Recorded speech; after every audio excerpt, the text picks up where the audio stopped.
because you're still a live, sensual, sexual whole being, and that is a And here's part what of I want to who. say Yeah. too. Those Yes. orgasms are really beneficial to the pelvic floor, everybody. So I don't know if you've started to have any experiences where you're laughing really, really hysterically and you're like, oh shit, did I just Oops. pee? Oops. Did I just pee a little? That was so funny. I peed a little.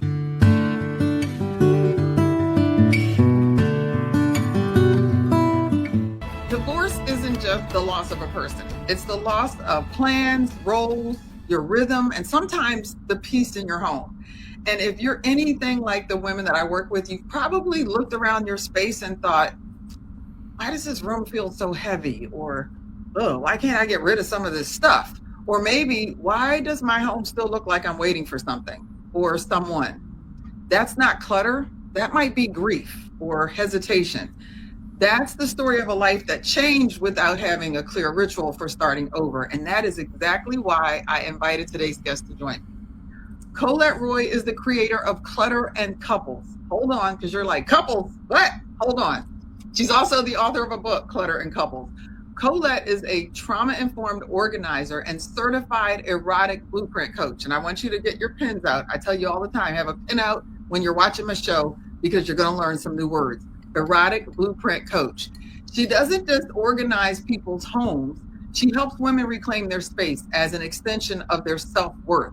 So her work is deeply rooted in identity, boundaries, and healing the emotional residue from relationships that are no longer serving you. So if you have been feeling stuck in a house that no longer feels like a home, this conversation is for you. And if you're wondering why I'm talking to a woman who works with couples and their clutter, let me tell you something.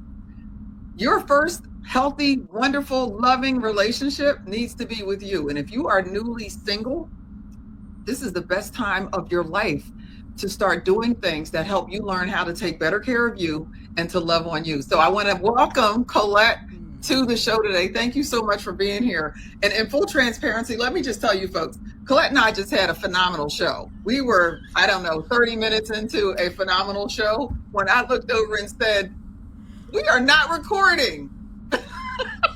So take two, we are here. Take two. Take Take two. two. Here Colette, we I want to go. ask you, I want to ask you this because Sure. a lot of the women listening did probably hear a couple and go, I don't want to be with no. What is the importance of even being single and understanding how important it is to create a space that reflects who you are today? Oh, I love that. Oh, I love that so much. I also am divorced, and I lived with my partner in our space, I think, for about 16, 17 years. Hmm. And when he moved and left, which was great because he did not like this space, I loved this space. So I just made it my own. I tell everyone I peed in all the corners because every single thing in here is thing that I've chosen. I Yes. chose my colors. I chose my furniture. I did some woodworking. I changed my whole kitchen. There's been lots and lots of transformation, and people walk into my house and I go, oh, this feels like a sanctuary. I go, Ah, bingo, there you go. bingo. That And is you created absolutely it. what it is. You created it for yourself. I love that you just went down this list of things that you did. I want to talk about overwhelm. I'm going to put a pin in it because I want to talk. Because somebody probably heard, "Oh God, that's too much." But Sure. what you just heard can be one of the most empowering things that you do for yourself after the end of a relationship. Especially, I work with women who have been in difficult, traumatic, sometimes abusive relationships. And when you come out of something that's really difficult, sometimes what gets hit really hard is your ability to trust yourself and your confidence. And Right. when you have your space to yourself and you are able to practice and experiment with colors and changing and moving and throwing things out, Right. this might be where you begin to find out, to tap back into yourself again, right? I, So, what I do want you to jump say? in right there. Can I Yeah, go jump ahead. in? Because I feel like there's, myself included at times, but I feel as though people that I've worked with will get really nervous that they're going to make a mistake. And I Yes. say to them, I said, there's no mistakes. We're just sort of deciding, like, okay, maybe you didn't like that. Maybe you don't like that color. I've definitely painted a room that I'm like, oh, I just birthed the baby boy room. How did that happen? That was supposed to be my ocean. So anyway, you can just paint over that, ladies. Do not Oh, despair, and don't get into this paralyzed state Mm-hmm. of, I don't want to make a mistake. I encourage you to make a mistake. Yes. Because then you don't have to fear it anymore. You can just make it and Oh, move right on. I love it. Okay, so if I can find it when I put this segment up, that might be where I show you my red bedroom ceiling. I'm turning the arrow on in here. Yes, I did say I painted my bedroom ceiling red once. Perfect. It was up for overnight. When I woke up and saw that red ceiling and it freaked me out, I was like, are you out of your freaking mind? What were you thinking that this was going to work?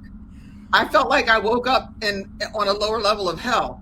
It was like, this might be what a bad afterlife experience feels like. It's red ceilings everywhere. But it was one of those things where that it was a loss of time, obviously, and another gallon of paint. What are some of the common but unspoken kind of emotional attachments that women have to items in their home after a divorce, where it's things like they don't even realize these things are keeping them stuck emotionally? What might some of those things look like? I would say, I bet you some art is up on the walls that they might not have chosen. Maybe. I would really urge you to go through the kitchen and see what's no longer wanted. I can't imagine. I mean, maybe, but depending on your partner's, attachment to the kitchen, you probably have some stuff from his lineage in there that he was not remembering that was there. Just clear your space. That's what I'll say. Yeah. Clear your space of things that don't make you feel good. I certainly have had things that I bumped into and I thought, I have a bad memory attached to this. Why am I doing this? Big pieces of front, the bed, the sofa. Yes. Where did you have arguments? Was it at the dinette set in the kitchen? Right. Was it watching television? You're in the middle of a movie and somehow this is when the argument. I had a client who had a chair that was her ex's. They weren't divorced yet. They were in the middle of a divorce, living in different buildings, but on the same property with a kid. And she had a chair and she said, well, it's his, but I can't get it out of here yet until we get divorced and he has someplace to put it. And so I said, okay, I want you to get a throw or a blanket or a pillow. The stuff that you can't get rid of, try to disguise it. Beautiful. So that it looks I think different. that's so smart. So right? Smart. Yeah, really. Yeah. And in our earlier conversation, we were talking about how to really make your bedroom maybe one of the first things that you put some of your energy towards. Tell them why. Tell them why the bedroom. The bedroom, for a lot of reasons. You spend a lot of time there, I bet, with your partner. And you want to really change it. If you have the opportunity, I would highly recommend shifting the bed position. That's going to, the most you can change, do it. If you don't like it, that's okay. You can change it next week or next month. But put some new paint in if you can. That would be a really easy thing to do. And just don't be afraid of making change. Yeah. And so what Colette just gave you, I don't want you to miss this because people will hear these things and be like, I moved my bed and painting the room's not going to matter. Trust us when we tell you. First of all, the moving the bed creates a physical shift in the space. Yes. And depending on if you can move a dresser, move a bed to the other side of the room, what this does is it physically changes how you have to navigate that space. And so it shifts the energy, the vibe. It feels like it's going to feel like a different space just because of that. The other thing, paint's the cheapest way you can make the biggest change in any space. Get some paint, and if you can't do it, hire a painter and go and pick out the colors and take as much time as you want picking out. No, I'm not going to say that. Don't take a whole lot of time because some of you will go and buy paint, go pick up those paint chip things from the store, and you'll have one from 5 different stores and you'll have 20 different paint colors and you will overwhelm yourself. The sooner the better. True. The sooner you'll feel better. Those 2 things she just gave you, huge. And the bedroom, how much time did you spend with your ex in that room? Yeah, I bet a lot. And the thing I do want to speak to clutter, because clutter is always on my mind, because I think a lot of folks don't understand the impact on their nervous system. What it can do. There's a lot of science coming out really explaining how negative it impacts our body, our mind, our emotion. And so if you are dealing and living with some clutter piles, especially in your bedroom, oh no, definitely not in the bedroom, everybody. Bedroom's got to be really nice and tidy so you can sleep beautifully. So I want you to start small. I want you to start in the small drawer in your bedside table. I want you to dump it out. I want you to sort it, and I want you to sift it, and I want you to put it into categories, and then I want things to go to other places if they don't need to live there. You're probably going to bump into maybe 97 hair ties, and you only need 3. You probably only need 3 there. Wait, so you want to have... Tell. We were having this conversation. I told you guys, we almost had a half a show already. We were talking, if I look around, I'll find one. You know the little plastic things that connect the prices to your clothes? What are they called? Right? So I told her, I said, I know there's probably 6 of those upstairs because the last time I went shopping for something, they stay on my nightstand and my dresser until one day I just sweep them all into my hand. Right. And then the other thing Colette came up with, the extra buttons. Oh yeah, we talk a lot about the extra buttons. the extra buttons that come in all your things, and then we don't know where to put the extra buttons, and then when you need the extra button, you can't find them because there's no extra button place. So I'm going to redo the tip that we gave because this was a good tip. So one, it was an excellent tip. Right? You're going to do the Ziploc bag, right? Do yes. The Ziploc bag. Yeah. Open those extra buttons because they come in those cute little envelopes, and you can't see the button. Put the buttons in a Ziploc bag. Open them, take them out of there, and just dump them all in a small Ziploc bag. That way, when you do need a button, you can see the buttons. And here's another one. When you lose a button up here, if you can't find the Ziploc bag that you put all the buttons in, take the button from down at the bottom and move that button up to the top where it matches the other ones and put a button that's close down there until you figure it out. So you don't have to change all of your buttons. That is my clothing tip. I love it. I think the Ziploc bag for the buttons is brilliant because I'm always trying to grab those out of people's hands. Yes, like you're not using these, you'll never use them. You're never get rid of them. You will never use them because if I look in a drawer and see 7 or 8 of those envelopes, I'm already exhausted. I don't even want to open the envelopes up. It's like some sort of game that I don't know if I'm going to win because I could open them all up and still not find the button that I needed. True. So true. So true. So that was our fun button tip. But the nightstand drawer. Nightstand drawer. Start small. Start small, y'all. Don't get overwhelmed. The second you get overwhelmed, you're just going to paralyze yourself. Yeah. So just think, if I'm going to give this drawer 15, 20 minutes, take the time because I will tell you, you will feel so different every time you open that drawer. You'll be like, oh, right, everything's in its home. That is so soothing to my nervous system. I feel relaxed. I feel peaceful. I can see everything. Make sure you get some structure, everybody. Put some structure in that drawer. Very cheap on Amazon. And if you don't have that, just get some, I don't know, just get it. It's going to cost you $7. You got $7. Tell them what you're talking about when you say structure. The little plastic bins that basically connect to each other. You can go to Home Goods. I've had such good luck at Home Goods getting the thing, really, $6.99, and it comes with maybe 8 or 9 pieces. Yeah, they're like little trays that just sit in the drawer so that your bobby pins are in one thing, your little hair scrunchies, all the little stuff that a couple of pins if you take notes in bed. In bed or whatever, all those things will fit. And every drawer in your house, you can find these containers for whatever drawer you're doing. But that nightstand drawer, okay, I don't even want to ask this because I might be. How many books on the nightstand? Only 2. 2 only, y'all. That's it. Maybe a reference book that you're reading right now, and then a fiction book. But don't overwhelm yourself. I've seen stacks so high. I'm like, you are stressing yourself out. Right, and you're not reading 10 books in bed.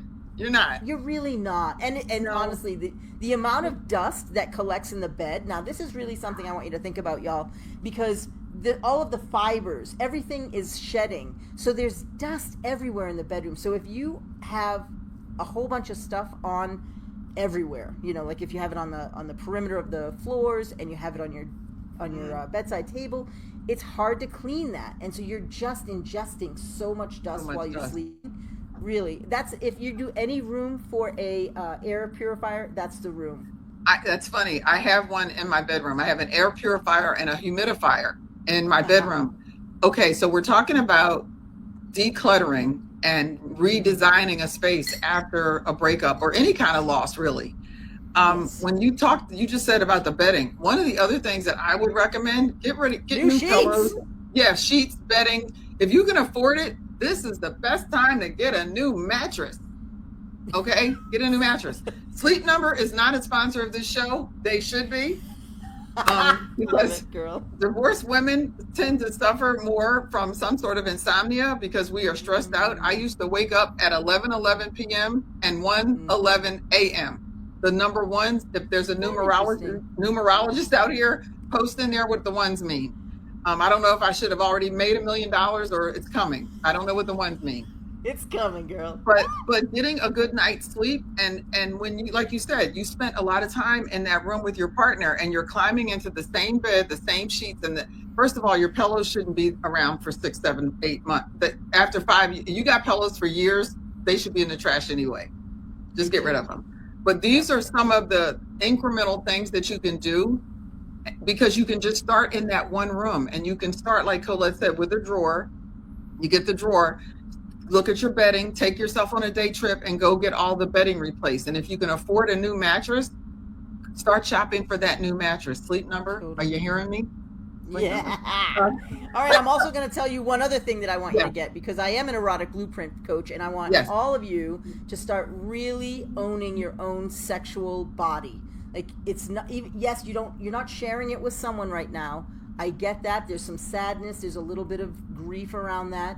And you still have a sexual body that you get Talk to to play them with. about this. I hope you're enjoying this episode and getting a lot of good information for yourself. This episode is brought to you by my 4 essential steps to creating joy after a difficult divorce. Here, you can learn more.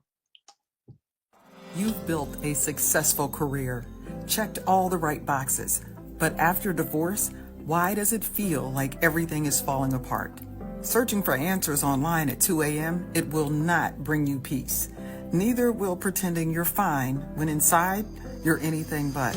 I remember those feelings, the exhaustion, the anxiety, and the frustration from feeling stuck. It seemed like no matter what I did, I could not figure out a way to move past the pain. If you are dealing with a divorce while you're also managing your career, I've been there. Things didn't get better for me until I stopped waiting for time to heal me and I took control of my own healing. And that's how this came about. That's why I designed the 4 essential steps to creating joy after a difficult divorce. It's a free masterclass for accomplished women just like you who are ready to move forward.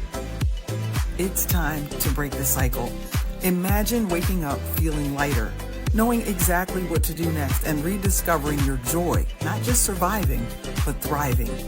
In this free masterclass, you'll learn the biggest mistakes that keep you stuck in divorce pain, why traditional recovery methods don't always work for high-achieving women, and the 4 essential steps to rebuilding your confidence and joy.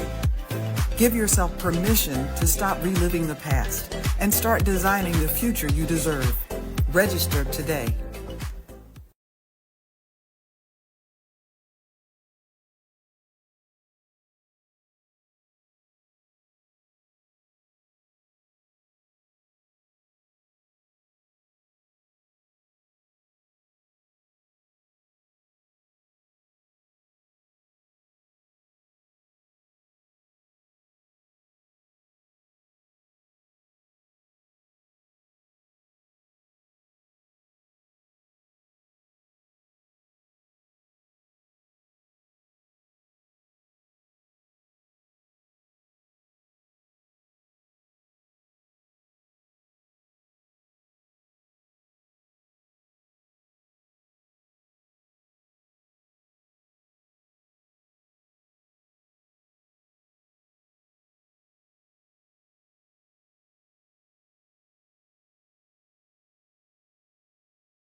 Welcome back. And now let's get back to this episode.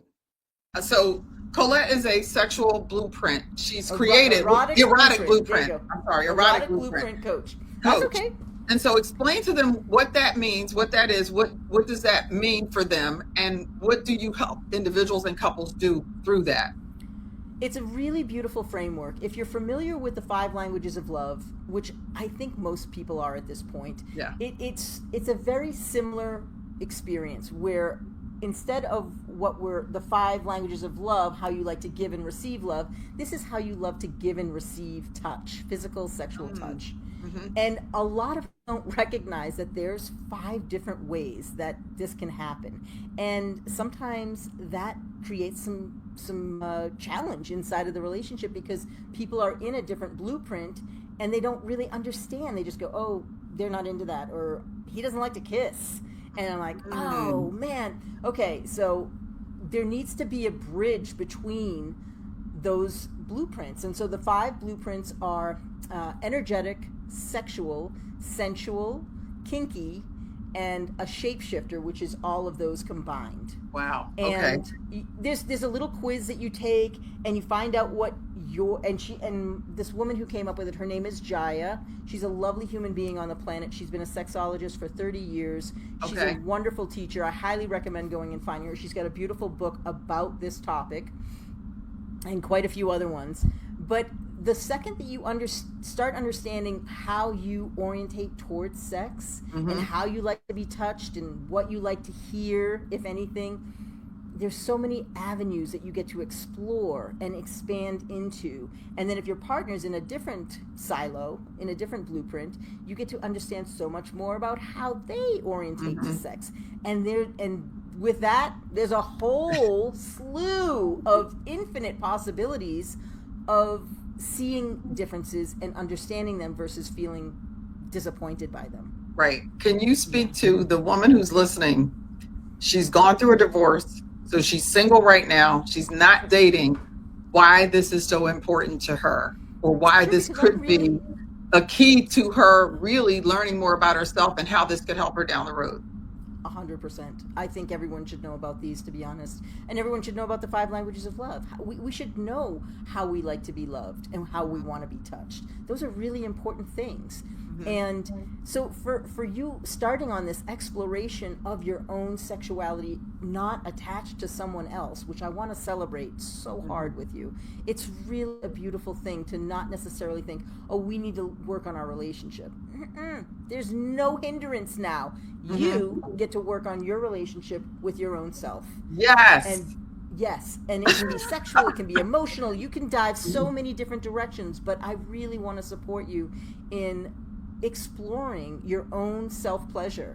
Yeah. There's so many things out there right now that can really take you. And so back to the drawer, I want you to get some new toys. I want you to get some new toys to play with. Now that you've cleaned that drawer out, let me give you some ideas on some things you can put in your new clean drawer. Let me just give you some ideas. So this I look at this as a holistic self-celebration. Yes. Right? And for those of you who are feeling like, oh, I don't know, you're by yourself now. You can do whatever you want. I have a really close family member. I'm not going to, well, you won't know who it is. She was well into her 70s when she passed. She had been single for as long as I could remember. And she was a dear friend of my grandmother. And the kind of joke was when she passed, people cleaning her house out found all her toys. And I thought, good for her. Good for her. Exactly. Because you're still a live, sensual, sexual, whole being, and that is a part of. And here's what I want to say too: those orgasms are really beneficial to the pelvic floor, everybody. So I don't know if you've started to have any experiences where you're laughing really, really hysterically, and you're like, "Oh shit, did I just pee? Did I just pee a little?" That was so funny. I peed a little. Like we joke about that. I think I just peed a little, but it's only a joke because it's real. For those right? It's like it's funny, but not really. Sometimes, depending on where you were laughing. What a beautiful way to actually try and prevent that. Orgasms, when you have an orgasm, all sorts of muscles are it's good for so many things. I talk about that. I talk about that in my book. It's one of the things, it's like, it's a gift you can actually give yourself. But there are Yes. so many physiological, psychological things that are good for you about having an orgasm, and you don't have to have somebody else doing it. And if you know what pleases you, who's the best person to explain that to your next partner? Right. But a Yes. lot of us True. have an expectation for things to happen, and we don't even know how to make it happen for ourselves. So how are you going to help somebody else make it happen? And That's this real. whole idea of celebrating yourself is going to be foreign to a lot of people, but you can actually start with some of the stuff that Colette's talking about. Pick a drawer, kitchen drawer, bedroom drawer, paint a wall, paint a room, buy a new bedspread, do something that starts transitioning this space into a space that feels like you, looks like you, so that you feel more like yourself when you're in it. Colette, you were talking about moving furniture. Oh yeah, please do that, you guys. All of it. Just get, they have those easy slider things. I don't know if you're familiar. They're Yeah. little Yep. plastic things that you stick underneath furniture. Yep. You can move anything, Yeah. anything you want at any time in your life. I'd say keep them all on the sliders and Yep. change it on a monthly basis to see which you like the best. Exactly. Like you want to sort of track. Oh, okay, the winter sun comes in differently. I Yeah. want the couch to be definitely in that winter zone so that I can curl up and have a good read in the sun Yeah. in the middle of the winter. So watch the sun, y'all, because get in that sun. Get in the sun. Yeah. Sunshine. When Colette got on here, I said, "Oh my gosh, you look like you have the best tan ever." The shirt colors are popping. It's like she just ran in from the poolside to do this podcast with us. So I'm just thankful. What are some of the things that clients have said to you after they've worked with you and made these transitions in their spaces? What are some of the things that they've noticed about themselves that was different? Well, what's sort of funny to me is that oftentimes I'll bump into a person's desk and it will be piled high, and I'll say, "Are we going to do any work here? Does this bother you?" And they're like, "It really doesn't. I'm fine. I know where everything is." Oh. And I'm thinking to myself, "Bullshit," but that's all right. So I said, "Well, let's just do a little work. Let's just do a tiny bit of work. We'll make some categories. We'll put it in. We'll create a little bit more order so it can be a workable situation." And so as we do the work, they're starting to sort of get excited. They're a little resistant, obviously, to it. Mm-hmm. But once we finally get to the end, they say, "Oh, I feel better. I didn't know I didn't feel good because it's been like that." And that's what I've been telling myself. Like, Say "Oh, it doesn't that bother me." again. I Yeah, didn't know. It's really important. Yeah, they didn't know that it really was sort of creating something for them because they maybe told, in defense, they might have been saying, because their partner's like, "Clean it up. It looks like, whatever." Yeah. And they might have some level of, "Hey, don't tell me how to be. Don't tell me how to do." Right. It's almost like it's cluttered in defiance. It's like that's the stand that That's they right. took. Like, And you're then not it going to becomes tell. an identity. Yeah. And Yeah. then it's an identity, and we don't need identities, anybody. We really don't. We can be anything we want to be. And so if you've been saying, "Oh, I know where it is. This is how it works best," I challenge you to clean it. Here's what I want you to do. I just want you to scrape it all into a box, and you can deal with the box next week. But I Right. want you to live with a clear desk for 1 week and see how you feel. Yeah. Oh my God. And I would say before you put everything in the box, take a picture of it. Take a picture of it. And then get it all cleaned off. And then after you put everything in the box, wipe it all down, really clean everything up. Yes. And like she said, live with that for a week. And then let's see if you feel like taking everything out of the box and putting it back where it was, or all of a sudden. Because I think there's some fear in there. Do you I bet there's some fear. pick up on some fear in making that kind of a change? What is that about? I think the fear for a lot of folks, when I say to put it in a box, you're like, "I'll never find it again." I'm like, well, not if you actually make a date with yourself that you're going to pick up that box next Friday after work with a glass of wine or whatever, and you're going to pull out what's important and throw away what's not. Right. So the thing is it's about self-trust. That's what it is. Say more. Say more. We have maybe abandoned our own intentions a few times in life. Mm-hmm. And I say that for myself as well, friends. What do you mean, Colette? We're humans. I have no idea what you're talking about. Self-abandonment is real in a lot of different ways. But I want to say, inside of your intention to be organized or your intention to have a clean house, I bet there have been moments when you have not upheld that for yourself. And so then there's maybe now you're not trusting yourself. Like, will I do it? I don't know if I'll do it. So I'm gonna live in the chaos because I think I can find what I need because that's what it's been, status quo for a while. And you know what, girl? We are in transition. If you are in a transition of any sort, now is the time to change as much as you possibly can. It's had a change in time. Oh my gosh, 100%. I have a thing I say, it's do you o'clock. Like this is the time. It's do you o'clock. Nice. But what you talked about trust, so that's actually the foundation of my signature program. It's AACT. It's the accountability. And so what you do is help people be accountable for the space that they're living in and themselves, right? And it's the alignment. And my question would be, how do you want to show up in the world? And does the space that you live in reflect that? And then communication, and you just landed on trust. And you just made a great point because I don't know that I've ever connected not trusting self to even do this work. Like, what if, I said I was going to clean up and I didn't. So now I don't trust them. Now I'm going to tell myself I'm okay with the way the space looks because I can trust that because I don't have to do anything. Oh, totally. That's right. So clutter goes so deep, y'all. It's so deep. And I will plug my book because there's, even though you don't have a partner. Do you have a copy nearby of your book? Yeah, I do. Would you hold one up for us? Yeah, thanks. Yes. And I will put the link.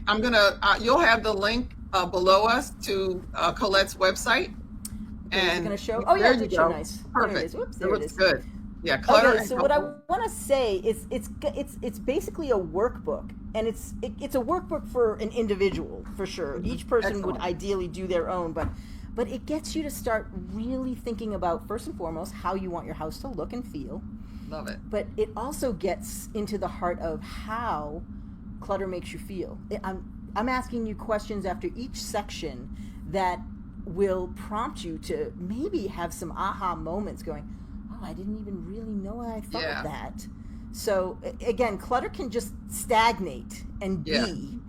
And then the more you live with it, the longer it sits, the longer it stays. Now it's just a part of the fabric of your family. Yes. And I want to encourage you not to have that be the case. When I started off, I talked about just the weight of it. And like you said, some people come through and it's like, I didn't even know it had me feeling like this until it was gone and my feelings were able to change, basically. Some of this, I think, can lead to a little bit of depression, a little bit of melancholy. We hold on to things for a lot of reasons. Some of them make no sense. Like, I can remember having stuff here a year later going, why aren't you throwing that out? It's like, well, I feel guilty throwing it out because what if he remembers he left it here? And it's like, babe, girl, stop. That's your house gotta now. Go. Yeah, it's your house now. Yeah, it's like, my thing is, if people wanted the stuff that they wanted, they would have taken it with them when they left. No one leaves anything really important behind. So you give yourself permission to clean. And I gave myself that permission. And what you do is, I think you give individuals and therefore couples the permission to use this as an opportunity to go deeper. You really do. Yeah.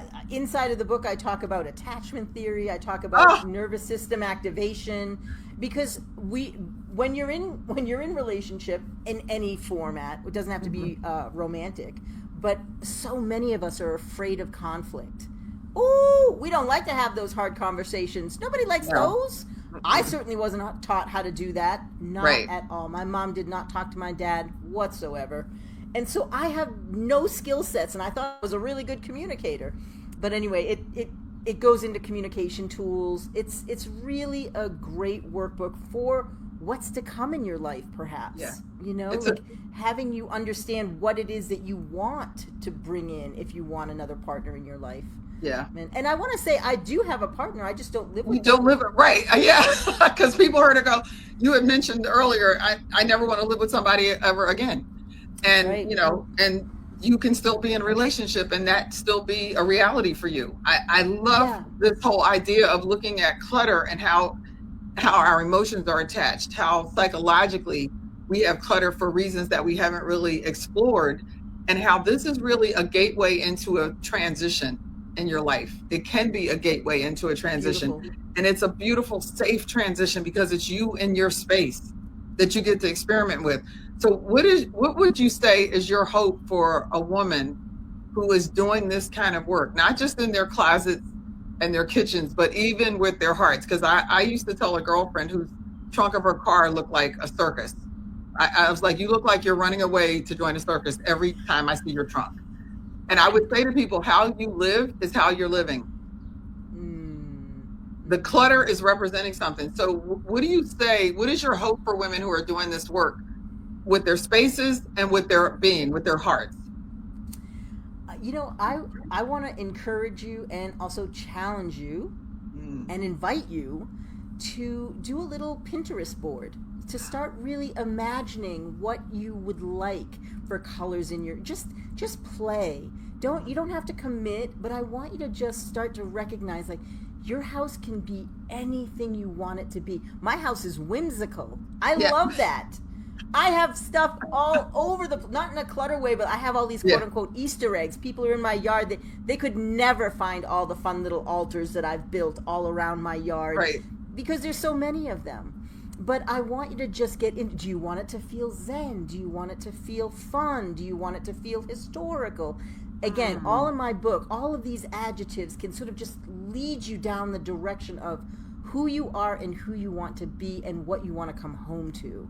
That's what I would say. Like, really just don't let any limits come in. Right. Just play for a while. Just play I for a while. love the Pinterest board idea. Basically, folks, if you don't know what Pinterest is, this is sort of a way for you to do a vision board and just look at colors and feeling. But the thing that I really love that you said, how do you want it to feel? Yeah.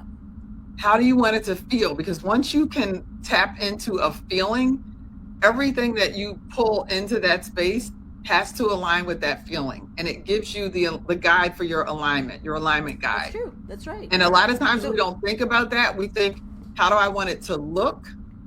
But you can get a look that doesn't feel right, because you can copy a look out of a showroom in a furniture store, and it might look fabulous, but you might walk in and it might feel cold and uninviting.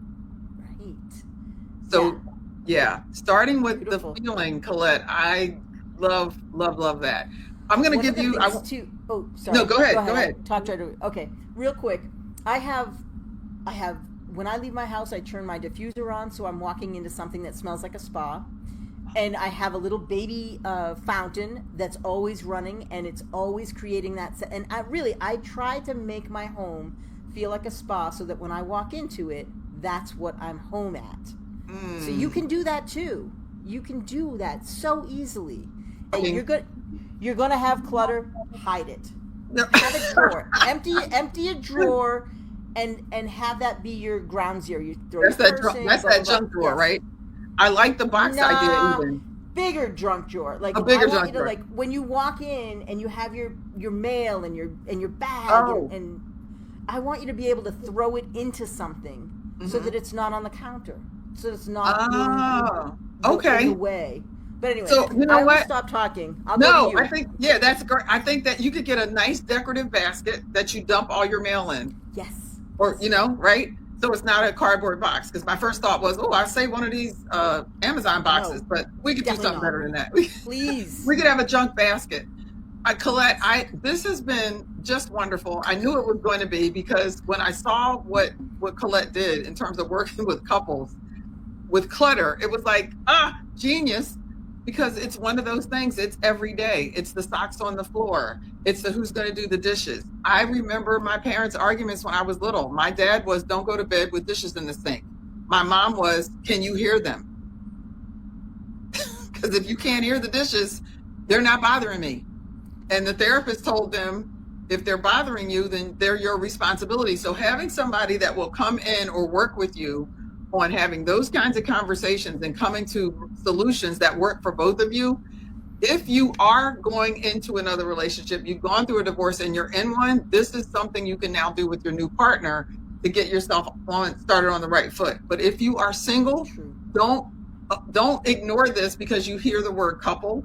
Fall in love with yourself on every level that you possibly can. And I'm going to give you the last word to my audience here. All right, beautiful humans who are listening to this, I just love you to pieces. I really do. I think it's wonderful. I know how hard transition is. It can be really, really scary and very unsettling. But I trust from my own experience that you will come to a place of true joy, and you get to do it in so many different ways. And I want to just so invite you to do it inside of your home, because that's the place you get to feel super cozy and safe. So I love it. That's it. I love it. So folks, you've been given some really great ideas, and you know what I'm going to tell you to do. Go out there and act in joy. I'll see you next week. Beautiful. Bye, everybody.